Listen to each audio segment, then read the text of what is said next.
Hi, everyone, and welcome to today's session. Today, we are going to explore fear in the neck, and we are going to look deep into ourselves and explore a little bit more about how that comes up for us and how we can learn to release that from the tissues through neuroplasticity, through creating positive associations, and through combining a couple of therapies that we're going to work with today. We can begin by finding a safe space, if we have a safe space nearby or something that feels comfortable for us to sit down and attune to our bodies. And we can begin by offering our body parts the support of our hands, either directly or just hovering above the body part as we attune from toe to head.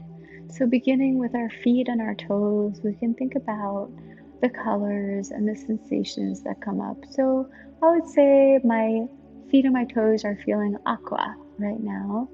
And actually, there's a bit more of a buzzy feeling in my right foot than in my left foot. And they're feeling a little bit light and not heavy. And I would say, in terms of tingling or numbness or dissociation, maybe there's a little bit of that. And in terms of feeling hot or cold, they would feel more hot. And any memories or associations, yeah, I have some that come up with my feet. And we can go ahead and attune to our feet. And when we're finished, we can attune to our legs and support that experience with our legs.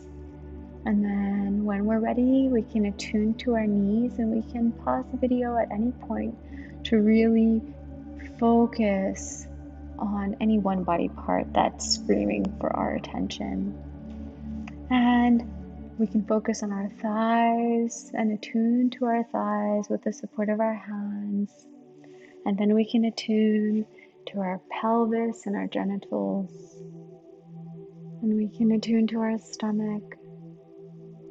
We can attune to our chest, our heart, our breasts. We can attune to our back. We can attune to our neck. We can attune to our shoulders, to our arms, and to our hands. We can attune to our head, and we can attune to our face. And when you're ready, we can begin with a simple throat exercise.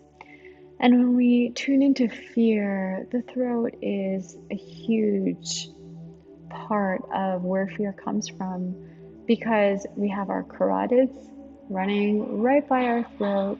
We have our airway in our throat, so it's really necessary for survival.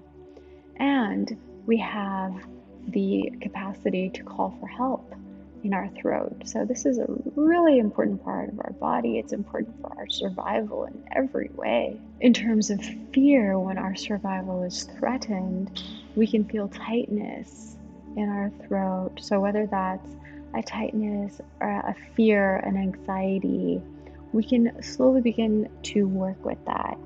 And the first thing we can do when we work with that is we can place our hand on our throat, and we can ask our throat how it feels. So how do you feel? Do you feel any tightness?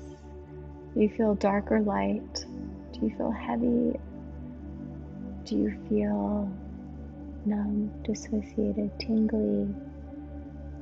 What kind of sensations come up? And I know that for me, feeling tightness in the throat definitely comes up a lot, because at one point during a traumatic event, I tried calling for help, but my voice wasn't really cooperating with me. It kind of froze.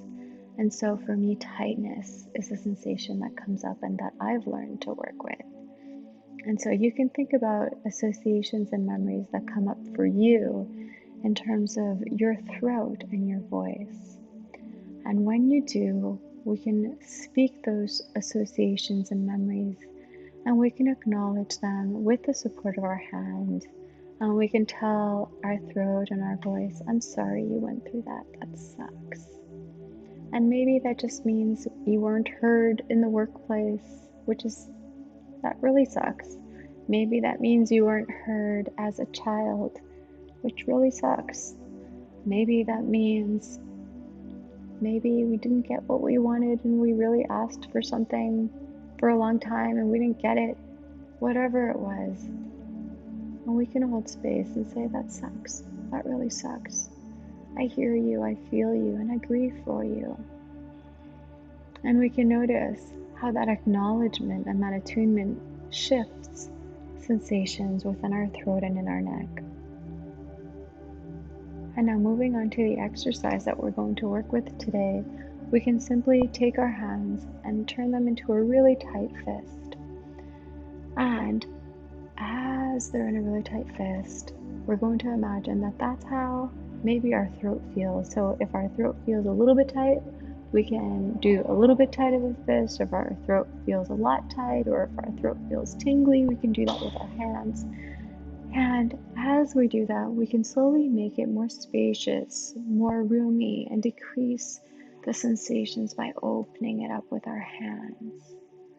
And we can do this a few times really slowly. So mimicking the sensation with our hands, whether it's tight or heavy, however that feels, and slowly opening our hands and widening our arms to give more room and to give more space and to reduce those feelings. And we can even make a downward motion to show that they are being reduced as they are being relaxed. So there we go. And we can add breath to that.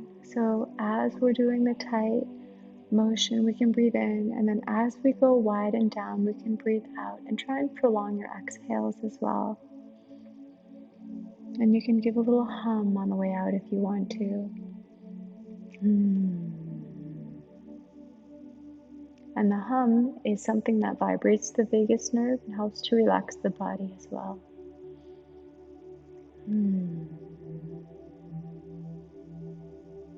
We can do this 5 more times.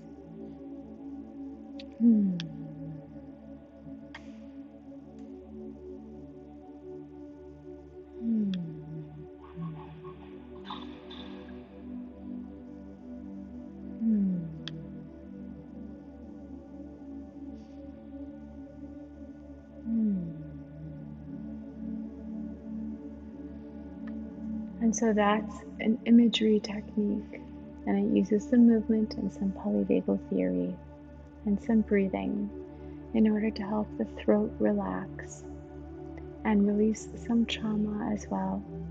And I hope that you found that little trick helpful. And if not, that's okay too. And if yes, then that's cool too. I wish you a beautiful day. And for now, we can keep in mind for the rest of the day and for the rest of the evening that your throat has the capacity to release, to express, to function, and it has the capacity to reduce the tension. And maybe not on the first try, but with practice, we can slowly help that trauma release to happen in the throat with these exercises. So I hope that this has been helpful for you, and I look forward to seeing you again soon.